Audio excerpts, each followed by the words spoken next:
4th and 16. Jones out of the pocket, keeps his eyes downfield, never going to be able to run for it. Finds Sterling Shepard. 4th and 5, 4th and 16. Not going to need a 4th down. After this, Jones, perfect pass. Golden Tate, 2 feet, tap down in the end zone. Spectacular grab of that fantastic throw. The spinning footwork means that the sinking feeling on the Buccaneers bench was warranted, because now they've got to get a stop or they're going to need to play into overtime in all likelihood. What do they draw up? Dion Lewis, who had caught a touchdown earlier, is open, but Jones hesitates just slightly. Antoine Winfield gets there. It looks like in perfect time, but then a very late flag comes in. The officials come over, huddle up, talk about it. Winfield turning his head back just as he arrives. You can see it perfectly there as the ball's arriving. Steve? I love how we get to look at it in slow motion. Understood. You know? Well, there was a flag down, man. That's what makes it tough. And they picked it up. And Tom Brady's thoughts on that play. It was a great play. You know, I think he sensed the ball was coming and put his arm out. Ball hit him in the arm.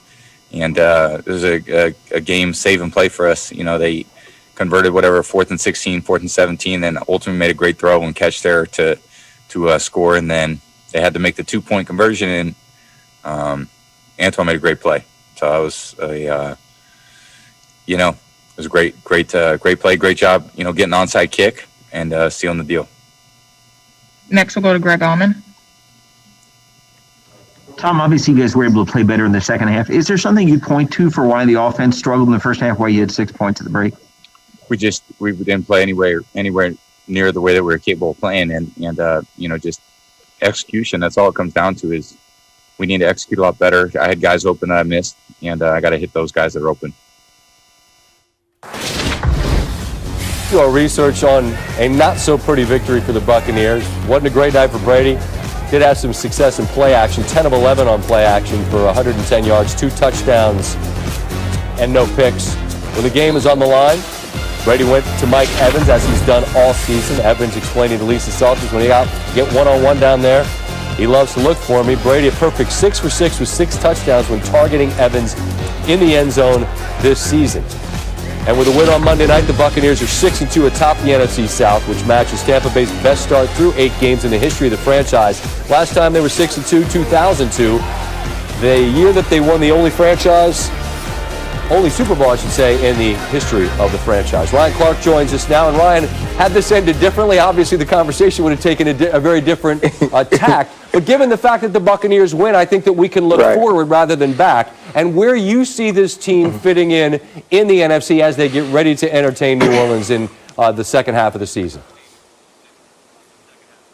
You know, Scott, coming into this week after the last 2 weeks of blowing the Green Bay Packers out and the Las Vegas Raiders, I thought this team sat atop the NFC. But right now, when you look at them, kind of this up and down roller coaster that they ride, they have to be up there with the New Orleans Saints and with the Seattle Seahawks. And those teams probably battling it out to see who will represent the NFC in the Super Bowl is the way I see this thing going. But this team is continuing to get better. It seems like they're continuing to ascend. And it seemed like they were looking over the New York Giants a little bit forward to a matchup against the New Orleans Saints next week. That game is going to tell us a lot about this team. How far have they progressed? How much has that chemistry grown? And are they truly ready to say that they are the NFL or the NFC's elite? You know what this is about. It's a bit of human nature, and give the Giants credit. There's 2 teams on the field getting paid, and the Giants made it tough on Brady in the second half. And look, they're a 2-point conversion and a flag away from potentially playing into overtime in this one. All right, as we look ahead, this team gets a guy, Antonio Brown, a guy you know well, and a guy you have not been shy about criticizing for this, that, or the other thing. But I believe your opinion on what he represented to this Buccaneer team would ultimately be. Why has your opinion changed about who he is going to be on that team?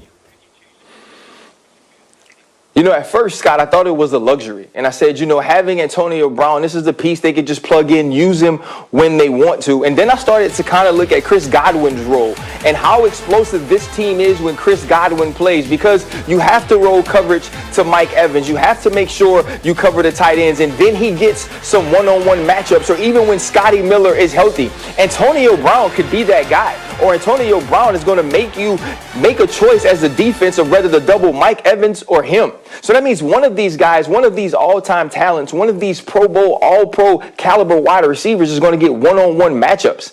And when they have that extra guy, they beat people by 18. They beat people by 28. They beat people by 25. That's the type of team this becomes once you get that one extra piece.